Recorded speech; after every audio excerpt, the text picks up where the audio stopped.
Neste vídeo vou te contar a história do morto e o professor de anatomia, então já se inscreve no canal para não perder nenhum vídeo. Muitos dos que conheceram pessoalmente o Sr. Junker viram-no relatar, com frequência, a história que se segue. Professor de anatomia, o Sr. Junker, certa feita, obteve para dissecação os corpos de 2 criminosos condenados à forca. Não tendo à mão, quando da chegada dos cadáveres, a chave da sala de dissecação, Junker mandou que os pusessem num armário, contíguo ao seu apartamento. A noite chegou. Junker, conforme o seu costume, retomou as suas anotações, antes de se recolher. Beirava a meia-noite, e toda a sua família dormia profundamente, quando o anatomista ouviu um barulho estrondoso no armário. Pensando que, por algum engano, o gato havia sido encerrado junto aos cadáveres, levantou-se. Tomando à mão a vela, foi ver o que havia acontecido. Qual não foi, porém, o seu espanto, ou melhor, seu pânico, quando percebeu que o invólucro, que continha os 2 corpos, estava rasgado ao meio. Aproximando-se, o anatomista descobriu que um deles havia desaparecido. As portas e janelas estavam bem trancadas. Junker considerou que seria impossível, na ocasião, que os corpos tivessem sido furtados. Trêmulo, olhou ao redor do armário e observou que o homem morto jazia sentado num canto. Por um momento, Junker permaneceu imóvel. O morto parecia olhar para ele. O anatomista se moveu para a direita e para a esquerda. O morto, todavia, continuava a cravar-lhe os olhos. O professor, então, com a vela na mão, retirou-se, passo a passo. Manteve, no seu percurso, os olhos fixos no objeto de sua admiração, até chegar à porta. O morto, instantaneamente, se levantou e o seguiu. Aquela figura de aparência assaz hedionda, que, nua, imprimia ao corpo aquele movimento, o adiantado da hora, o profundo silêncio que reinava no ambiente, tudo isto concorreu para mergulhá-lo no domínio da perplexidade. O anatomista deixou cair a única vela que mantinha acesa. Tudo escureceu. Escapou para o seu quarto e se jogou na cama. Porém, a perseguição continuou. Logo sentiu o morto abraçando-lhe as pernas e emitindo altos soluços. Repetidos gritos de "Deixe-me! Deixe-me!" libertou Junker das garras do cadáver. O homem morto, então, exclamou: "Ah, bom carrasco! Bom carrasco! Tenha piedade de mim!" Prontamente, Junker percebeu a causa de tudo aquilo e restabeleceu a coragem perdida. Disse aquele ente sofredor, agora reanimado, quem realmente era. E, num gesto, procurou chamar alguns membros da família. "Ah, o senhor deseja, então, me destruir!" exclamou o criminoso. "Se o senhor chamar quem quer que seja, a minha agonia se tornará pública, eu serei levado ao cadafalso e novamente executado. Por um ato de humanidade, imploro-lhe, senhor, que salve a minha vida."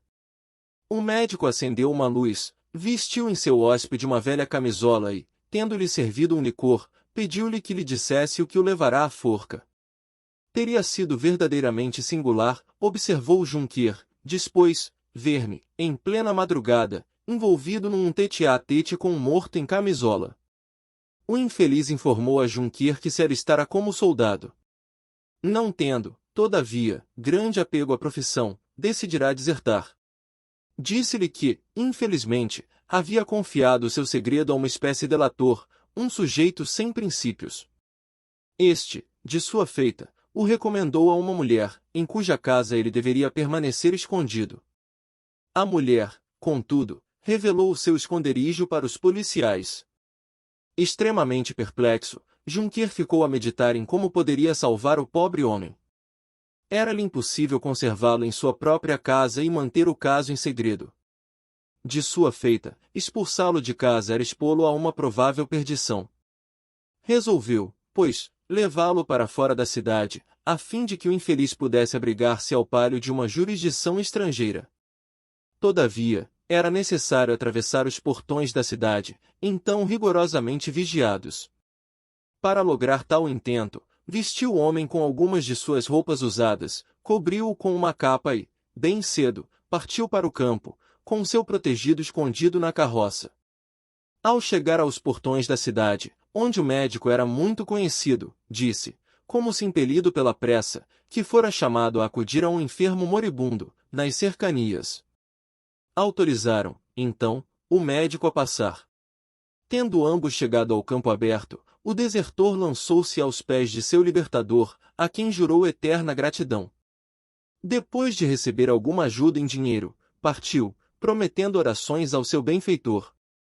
12 anos depois, Juncker, numa viagem a Amsterdã, foi abordado na bolsa por um homem bem vestido e de boa aparência, que, segundo lhe haviam informado, era um dos mais respeitáveis mercadores daquela cidade. O comerciante, educadamente, perguntou-lhe se não era o professor Juncker de Halle. Ao obter uma resposta afirmativa, o estranho solicitou, veementemente, a sua companhia a um jantar. O professor consentiu. Tendo chegado à vivenda do comerciante, o médico foi conduzido a um recinto elegante, onde encontrou uma bela esposa e 2 filhos saudáveis. Ele mal conseguiu reprimir o espanto ao receber a tão cordial recepção de uma família que ele pensava não conhecer. Depois do jantar, o comerciante, levando-o ao escritório de contabilidade, disse: "O senhor não se lembra de mim? O senhor é o meu benfeitor. Eu sou a pessoa que recobrou a vida em seu armário, e a quem o senhor devotou tanta atenção. Ao me separar de meu protetor, fugi para a Holanda. Eu escrevia bem e conhecia os princípios da contabilidade. E minha aparência era um tanto aprazível. Prontamente, consegui um emprego como balconista de um comerciante. A minha conduta exemplar e o meu zelo pelos interesses de meu patrão me granjearam não apenas a sua confiança, mas, igualmente, o amor de sua filha. Ao aposentar-se o patrão, eu o sucedi nos negócios, e tornei-me o seu genro. Se não fosse pelo senhor, no entanto, eu não teria vivido bastante para experimentar todos estes deleites. De agora em diante, contemple minha casa, minha fortuna, e, sobretudo a mim, que estou à sua disposição. Aqueles que possuem a mínima porção de sensibilidade podem facilmente concentrar em si mesmos os sentimentos que dominaram Juncker.